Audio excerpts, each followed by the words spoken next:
പ്രതിപക്ഷ നേതാവ് വി.ഡി. സതീശൻ നയിക്കുന്ന പുതുയുഗയാത്രയ്ക്ക് ആലപ്പുഴ ചാരുമൂട്ടിൽ സ്വീകരണം നൽകി. കേരളത്തിൽ വർഗീയതയ്ക്ക് തിരികൊളുത്തി കൊടുക്കുന്നത് പിണറായി വിജയനാണെന്ന് പ്രതിപക്ഷ നേതാവ് വി.ഡി. സതീശൻ ആരോപിച്ചു. കൊടിക്കുന്നിൽ സുരേഷ് എം.പി സ്വീകരണ സമ്മേളനം ഉദ്ഘാടനം ചെയ്തു. പ്രതിപക്ഷ നേതാവ് വി.ഡി. സതീശൻ നയിക്കുന്ന പുതുയുഗയാത്രയ്ക്ക് ചാരുമൂട്ടിൽ ഉജ്ജ്വല സ്വീകരണമാണ് നൽകിയത്.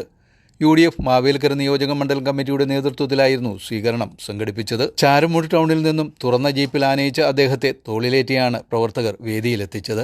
ഉജ്ജ്വലമായ UDFന്റെ സ്വീകരണം ഏറ്റുവാങ്ങാൻ ഇതാ ഈ വേദിയിലേക്ക് കടന്നു വരുന്നു പ്രിയപ്പെട്ട പ്രതിപക്ഷ നേതാവ് ശ്രീ വി.ഡി. സതീശൻ, ജില്ലാ കോൺഗ്രസ് കമ്മിറ്റിയുടെ അധ്യക്ഷൻ അഡ്വക്കേറ്റ് പി. ബാബു പ്രസാദ്, UDFന്റെ ജില്ലാ ചെയർമാൻ CK ഷാജിമോഹൻ.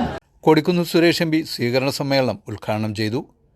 കേരളത്തിൽ വർഗീയതയ്ക്ക് തിരികൊളുത്തി കൊടുക്കുന്നത് പിണറായി വിജയനെന്ന് പ്രതിപക്ഷ നേതാവ് വി.ഡി. സതീശൻ ആരോപിച്ചു. കേരളത്തിൽ വർഗീയതയ്ക്ക് ഇപ്പോൾ തിരികൊളുത്തി കൊടുത്തിരിക്കുന്നത് പിണറായി വിജയനാണ്. കാരണം വിഷയങ്ങൾ മാറ്റണം, വർഗീയതയാവണം ചർച്ച. പക്ഷെ UDFന്റെ ഒരു നിലപാടുണ്ട്. ആരും വർഗീയത പറയണ്ട, ആര് വർഗീയത പറഞ്ഞാലും UDF അതിനെ എതിർക്കും. ഏത് കൊലകൊമ്പൻ വർഗീയത പറഞ്ഞാലും തെരഞ്ഞെടുപ്പ് കാലത്ത് നമ്മൾ അതിനെ കോംപ്രമൈസ് ചെയ്യില്ല, വെള്ളം ചേർക്കില്ല.